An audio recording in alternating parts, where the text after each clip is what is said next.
the endless long procession and the death that must get paid. Let the reaper find me resting in the tangle of the sheets before the city wakes and thugs of gray and broken streets. Take breath that lingers in a chest that cannot rise and close the burning curtains of these weary aching eyes. My body is a cage where the heavy rivers flow, drowning in the fluids with nowhere left to go.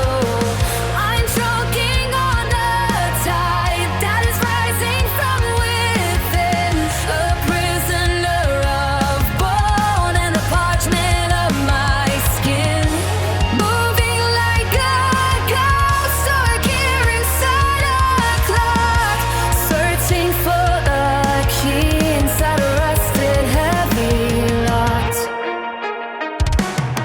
There is a numbness spreading like a frost across the glass, watching all the hours and the empty seasons pass.